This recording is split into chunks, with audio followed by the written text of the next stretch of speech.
Connaître Dieu, c'est bien entendu la nouvelle pensée qui va nous accompagner sur votre télévision. Bonjour mesdames, bonjour messieurs.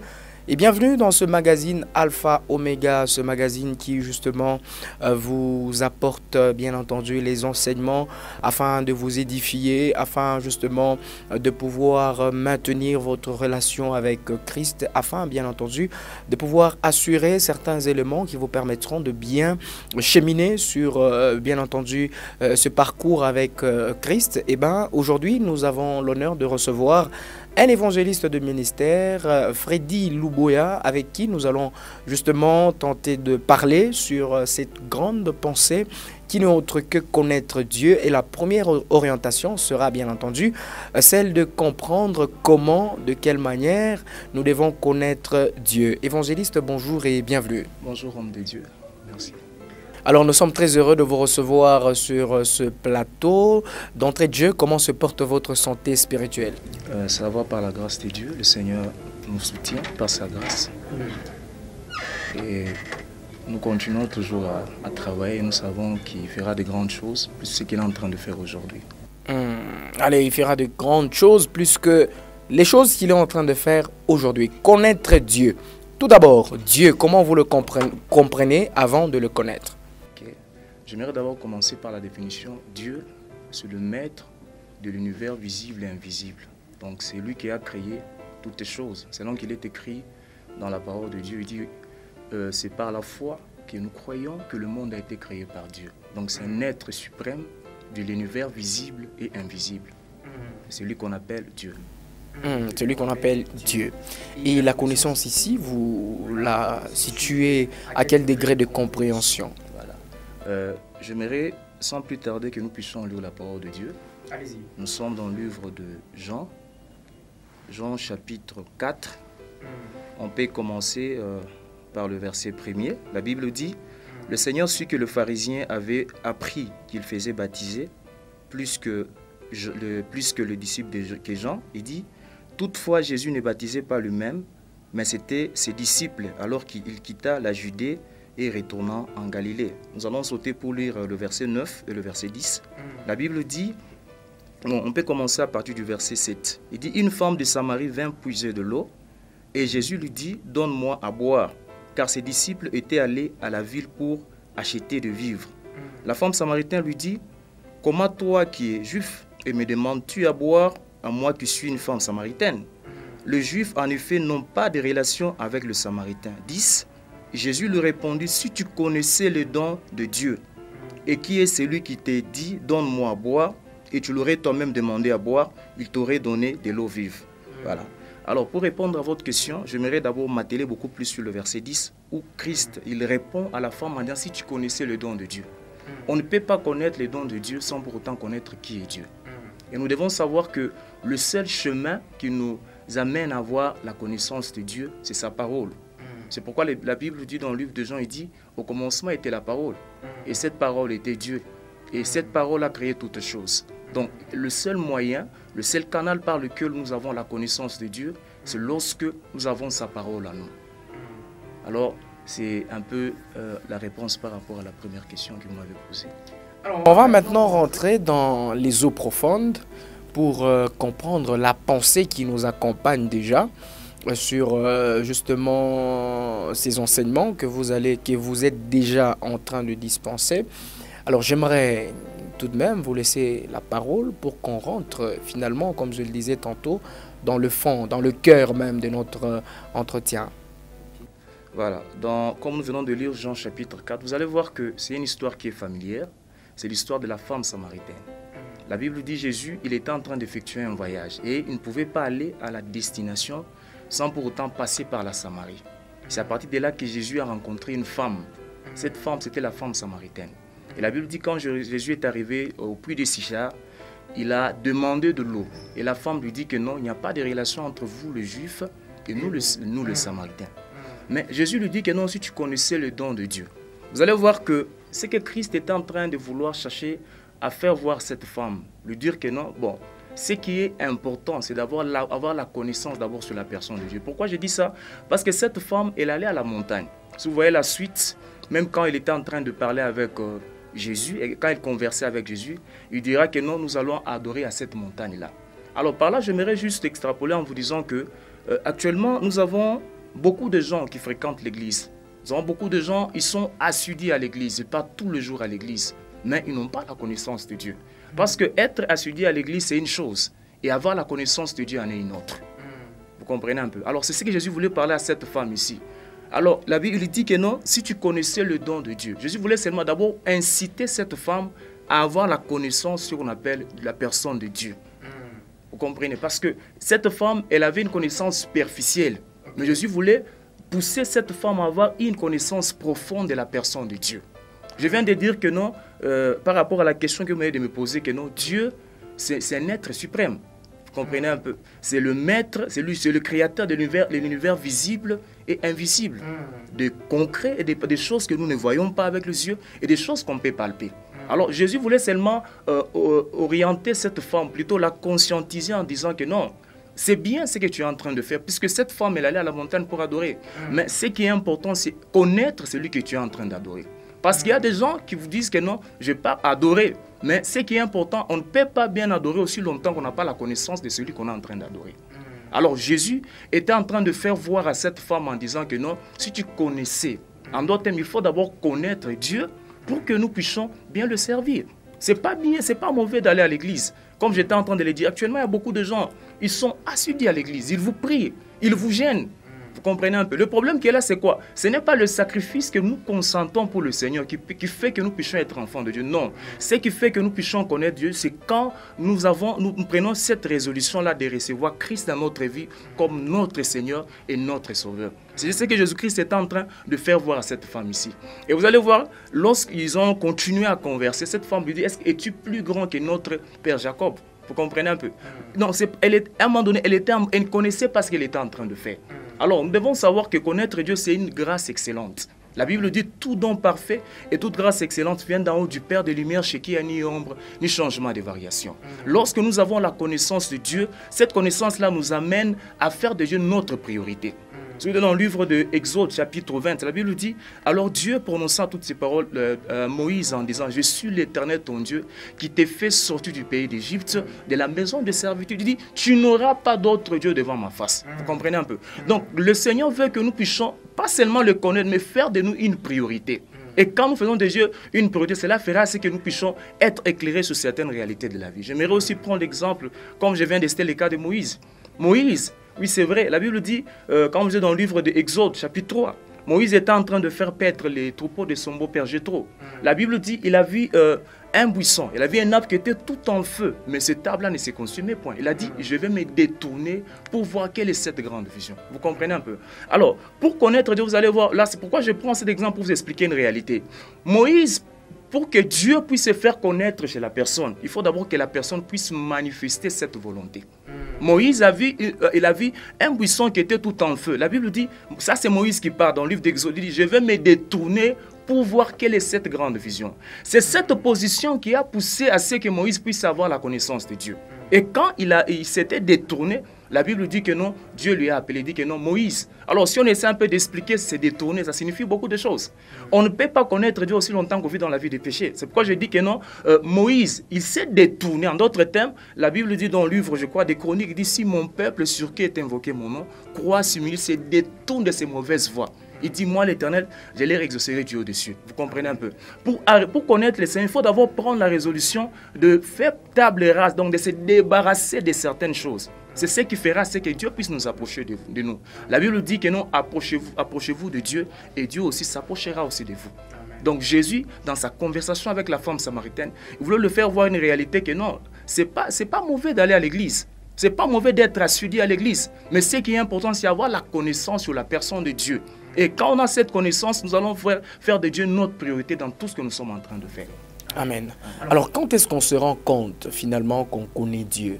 Quels sont les éléments que nous devons, qui doivent se manifester au fond de nous et qui nous disent, finalement, là, nous connaissons Dieu? Voilà. Par là, j'aimerais répondre pour cette question en vous disant ceci. C'est la parole de Dieu. Et c'est quand cette parole-là, nous la connaissons. Parce qu'il est en train de dire dans le livre, je crois, dans Jérémie, quelque part, je n'aurais pas donné une précision, dans la Bible, il dit, vous me chercherez, vous me trouverez. mais si vous me cherchez de tout votre cœur. Vous comprenez un peu? Donc lorsque nous cherchons le Seigneur, et quand nous le trouvons, donc les éléments que je peux dire, c'est quand nous trouvons le Seigneur nous donne sa parole. Il veut que nous puissions greffer cette parole dans le cœur. Dans le livre des Psaumes, chapitre 119, là, David dit quoi? Je scelle ta parole dans mon cœur pour ne pas pécher contre toi. Donc lorsque nous cherchons la personne de Dieu, lorsque nous la rencontrons, la première des choses que Dieu nous donne, c'est sa parole. Et c'est au travers de cette parole que nous entretenons plutôt une relation intime avec Dieu. On ne peut pas parler d'une relation intime avec Dieu aussi longtemps que nous n'avons pas la connaissance de sa parole. C'est quoi dans le livre de Daniel aussi, la Bible dit quoi? Il dit, c'est du peuple qui connaîtront leur Dieu, ils agiront avec fermeté. Donc c'est très important. Donc lorsque nous rencontrons la personne de Dieu nous donne sa parole, comme le cas de Moïse. Moïse, Dieu avait libéré les enfants d'Israël. Mais si vous lisez la Bible, quand Israël était dans le désert, Dieu a donné à Moïse la loi. Il dit, tu enseigneras à Israël cette loi pour qu'il soit saint comme moi je suis saint. Vous comprenez un peu? Donc lorsque Dieu, nous les rencontrons, qu'est-ce qu'il fait? Dieu nous donne sa parole. Lorsque nous greffons cette parole dans notre cœur, cette parole fait que nous puissions ressembler à Dieu, que nous puissions être saints comme Dieu est saint. En d'autres termes, la sainteté que je parle ici, ce n'est pas dire que non, Seigneur, que ton sang me lave. Non, la sainteté que je suis en train de parler, c'est être au-dessus de toute influence négative. Être au-dessus de toute influence négative. Y a-t-il des avantages en connaissant Dieu? Il y a beaucoup d'avantages. Allez-y. La Bible dit dans le livre de Jean chapitre 1, il dit, il est venu chez le sien, et les siens ne l'ont pas, à tous ceux qui l'ont reçu. Ils ont reçu quoi? La parole. Il leur a donné le pouvoir de devenir enfants de Dieu. Vous comprenez un peu? Lorsque nous connaissons le Seigneur, nous avons ce pouvoir-là. Quelqu'un qui connaît Dieu le plus que même l'enfant des autorités de ce monde ici. Puisque Dieu, c'est une autorité qui est suprême. Il est au-dessus de toutes les autorités qui sont dans ce monde ici. Lorsque nous connaissons le Seigneur, le premier avantage, c'est quoi? Nous devenons détenteurs de ce pouvoir-là de Dieu. Et deuxième des choses, la Bible dit dans le livre de Marc, dit, voici les miracles qui accompagneront ceux qui ont cru, dit, à mon nom chasseront des démons. Donc lorsque nous connaissons le Seigneur nous lègue un pouvoir. Et ce pouvoir-là fait que nous puissions être au-dessus de toutes choses. Selon que la Bible dit dans le livre de Luc, chapitre 10, il dit, voici vous avez le pouvoir de marcher sur le serpent, sur les scorpions et sur toute la puissance de Dieu. Plutôt la puissance de l'ennemi. Donc connaître Dieu fait à ce que nous puissions être au-dessus de toutes les puissances de l'enfer. Alors d'où vient ce doute dans le chef de chrétiens? Est-ce qu'ils sont mal enseignés? Ils n'ont pas une bonne connaissance de Dieu? Et à qui la faute? À l'église ou aux fidèles? Bon, moi je pense personnellement que je n'aimerais pas attribuer la faute que ce soit à l'église, mais j'aimerais juste dire une chose. Allez-y. Vous savez, nous devons d'abord savoir la source de la foi. Puisque le doute, c'est l'ennemi de la foi. Exact. La Bible dit que la foi vient de ce qu'on entend. Et ce qu'on entend vient de la connaissance de Christ. Vous comprenez un peu? Lorsque le Seigneur libère sa parole, lorsque nous mettons cette parole en pratique, cette parole crée en nous la foi. Vous comprenez? Maintenant, le problème qu'il y a là, c'est quoi? À des fois, il y a certaines circonstances que le diable peut orchestrer dans la vie des gens. Et ces circonstances-là peuvent pousser les gens. Au lieu que les gens puissent voir la grandeur de Dieu, mais ils sont en train de voir la grandeur de leurs problèmes. J'aimerais prendre l'exemple de David. David, il était dans la brousse. La Bible dit qu'il était là-bas en train de garder les troupeaux de son père. Mais la Bible dit qu'il avait son frère qui s'appelait Eliab. Et Eliab, la Bible dit, il était costaud, même quand le prophète Samuel est parti pour oindre un roi dans la maison d'Isaïe, les Bethlémites. La Bible dit que non, David, et quand il est rentré chez eux, son père lui a envoyé au front pour qu'il puisse partir amener à manger à ses frères. Et la Bible dit, quand il est arrivé là-bas, qu'est-ce qui s'est passé? Son frère a commencé à lui dire que non, nous connaissons la malice de ton cœur, nous connaissons ton orgueil. Il dit, tu as laissé les troupeaux de notre père pour venir ici. Mais au même moment, quand il était en train de parler, il y avait un géant qui s'appelait Goliath. Goliath insultait l'armée de Dieu vivant. Et Eliab qui parlait là, il n'avait même pas le pouvoir ou bien le courage d'affronter Goliath. Mais la Bible dit quoi? La Bible dit que David est parti questionner en disant qu'est-ce qu'on va donner à celui qui va faire tomber cet incirconcis. David n'a pas appelé Goliath Goliath. Il a appelé Goliath comme quoi? Incirconcis. Moi je pense que le doute se manifeste dans l'optique où, au lieu de voir, même David au devant de Goliath, David n'avait pas regardé la taille de Goliath, mais il avait regardé la taille de son Dieu. Il dit, tu viens contre moi avec l'épée et les javelots, mais moi je viens te battre au nom de l'Éternel. Moi je pense que le doute émane dans l'optique où la personne, au lieu de regarder la grandeur de la puissance de Dieu, mais il est en train de se figer sur le problème qu'il est en train de l'accabler.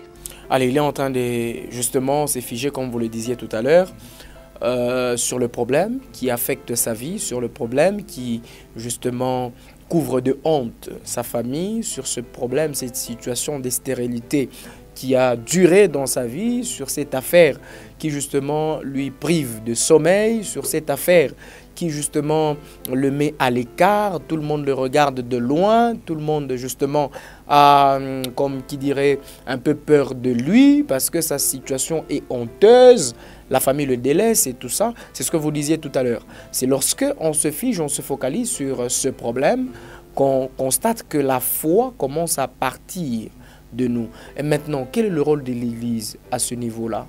Quel est justement le rôle des hommes des dieux de manière particulière à ce niveau précis? Ok, merci beaucoup pour cette question. J'aimerais d'abord dire que beaucoup de gens, ils ont une fausse conception de l'Église. Ne divinisons pas le mur. L'Église, c'est l'ensemble des gens qui sont rachetés par le sang de Jésus. Amen. Et nous devons savoir qu'en tant qu'Église, nous avons une vision. La vision que Christ a laissée à l'Église, c'est l'Église doit enseigner. Il dit, allez, faites de toutes les nations mes disciples, en les baptisant au nom du Père, du Fils. Il dit, enseignez-leur tout ce que je vous ai prescrit.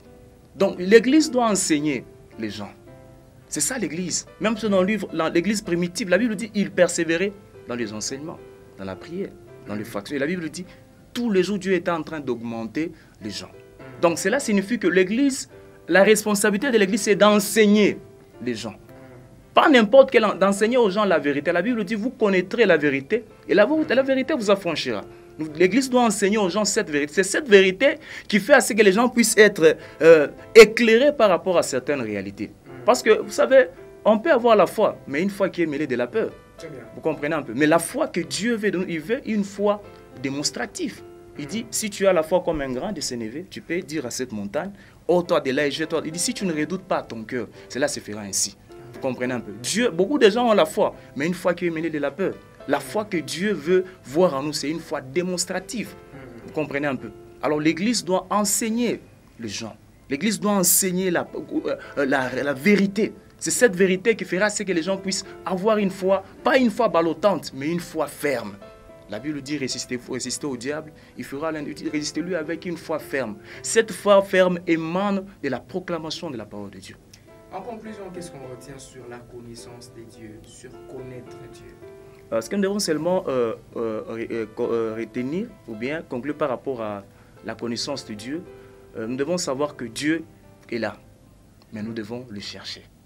Vous comprenez un peu? Nous devons le chercher parce que dans le monde actuel, nous avons beaucoup de connaissances.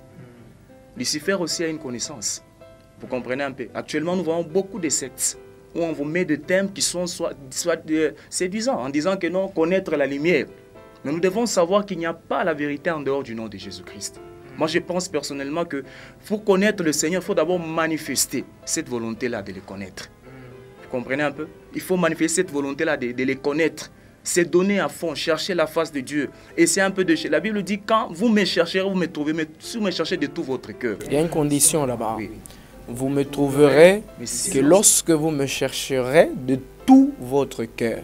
Il y a la condition. Donc il faut chercher Dieu de tout votre cœur. Alors vous êtes dans la conclusion, mais je me propose de vous demander comment on cherche Dieu de tout notre cœur. Voilà, c'est le chercher avec un cœur qui est disposé.